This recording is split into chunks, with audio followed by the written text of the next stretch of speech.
नमस्कार. आज आपण एका खूप मोठ्या बातमीवर बोलणार आहोत. महाराष्ट्र सरकारने एक अशी घोषणा केली आहे ज्यामुळे राज्यातल्या भरती प्रक्रियेचं संपूर्ण चित्रच बदलून जाणार आहे.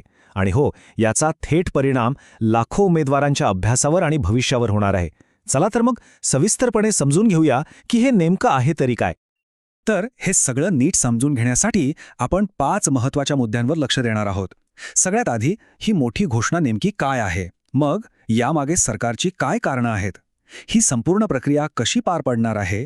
याचा उमेदवारांवर काय आणि कसा परिणाम होईल? आणि सगळ्यात महत्त्वाचं, हे सगळं कधीपासून लागू होणार आहे? चला तर मग सुरुवात करूया त्या मूळ घोषणेपासून, जी राज्याच्या विधान परिषदेमध्ये खुद्द मुख्यमंत्र्यांनी केली होती. बघा, हे एकच वाक्य, पण या एका वाक्याने एका खूप मोठ्या धोरणात्मक बदलावर शिक्कामोर्तब केलंय. याचा सरळ अर्थ असा आहे की राज्यातल्या सगळ्या महत्त्वाच्या पदांची भरती आता फक्त आणि फक्त एकाच संस्थेकडे, म्हणजेच MPSCकडे असणार आहे. हा तोच निर्णय आहे ज्याची खूप दिवसांपासून चर्चा सुरू होती. तर मग याचा थेट अर्थ काय होतो?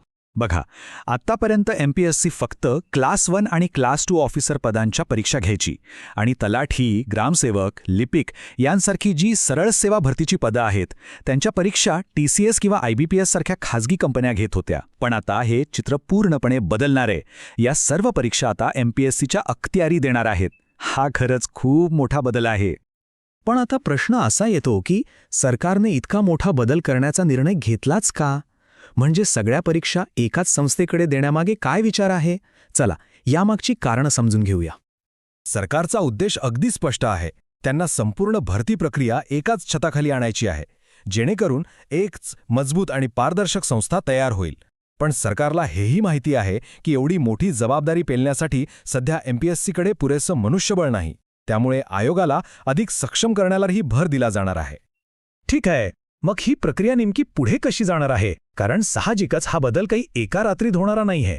यासाठी एक ठरलेली प्रशासकीय प्रक्रिया आता सुरू झाली आहे. बघा, ही संपूर्ण प्रक्रिया अप्पर मुख्य सचिव V. राधा यांच्या नेतृत्वाखाली अत्यंत पद्धतशीरपणे हाताळली जात आहे.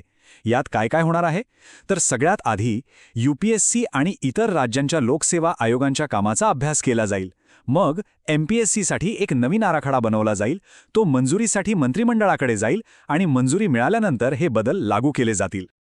म्हणजे हा बदल फक्त कागदोपत्री नाहीये, तर प्रत्यक्षात MPSCची ताकद वाढवली जाणार आहे. कारण आता कामाचा व्याप प्रचंड वाढणार आहे. तो सांभाळण्यासाठी आयोगातले सदस्य, कर्मचारी यांची संख्या वाढवली जाईल आणि परीक्षा केंद्रांची क्षमताही वाढवण्यावर भर दिला जाईल. आता आपण येऊया त्या प्रश्नाकडे जो लाखो उमेदवारांच्या मनात आहे की या सगळ्या बदलाचा थेट आपल्या परीक्षांवर आणि आपल्या तयारीवर काय परिणाम होणार. या नवीन प्रणालीमुळे मुख्यत्वे 2 मोठे बदल अपेक्षित आहेत. आणि यासाठी उमेदवारांना आतापासूनच मानसिक आणि अभ्यासाच्या पातळीवर तयार राहावं लागेल. पहिली गोष्ट जी नक्कीच एक सकारात्मक बाब आहे ती म्हणजे पारदर्शकता वाढेल. MPSCची प्रक्रिया अधिक पारदर्शक मानली जाते. पण दुसरी आणि अत्यंत महत्त्वाची गोष्ट म्हणजे परीक्षेची काठिण्य पातळी वाढणार. MPSCच्या परीक्षा या विश्लेषणात्मक म्हणजे ॲनालिटिकल स्वरूपाच्या असतात. म्हणजे फक्त माहिती पाठ करून चालणार नाही, तर संकल्पना किती खोलवर समजल्या आहेत हे तपासणारे प्रश्न विचारले जातील. त्यामुळे अभ्यासाची पद्धतच बदलावी लागेल. आणि आता तो शेवटचा आणि सगळ्यात महत्त्वाचा प्रश्न की ही नवीन प्रणाली नेमकी कधीपासून लागू होणार आहे. तर यावर अधिकाऱ्यांनी स्पष्ट केलंय की ही फेररचनेची प्रक्रिया खूप मोठी आणि गुंतागुंतीची आहे. त्यामुळे घाबरून जाण्याचं कारण नाहीये. हा बदल लगेचच उद्यापासून लागू होण्याची शक्यता खूप कमी आहे. तरीही एका अंदाजानुसार या संपूर्ण प्रक्रियेला कमीत कमी 3-4 महिन्यांपासून ते अगदी 1 वर्षापर्यंतचा कालावधी लागू शकतो. याचा अर्थ सध्या ज्या भरती प्रक्रिया सुरू आहेत त्यांच्यावर कदाचित याचा परिणाम होणार नाही.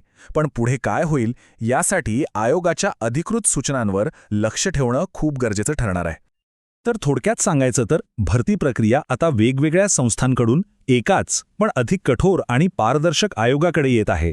त्यामुळे आता प्रत्येक उमेदवाराला विचार करावा लागेल की या बदलाचा आपल्या अभ्यास पद्धतीवर काय परिणाम होईल आणि भविष्यात यशस्वी होण्यासाठी आपल्या तयारीत कोणते बदल करायला हवेत.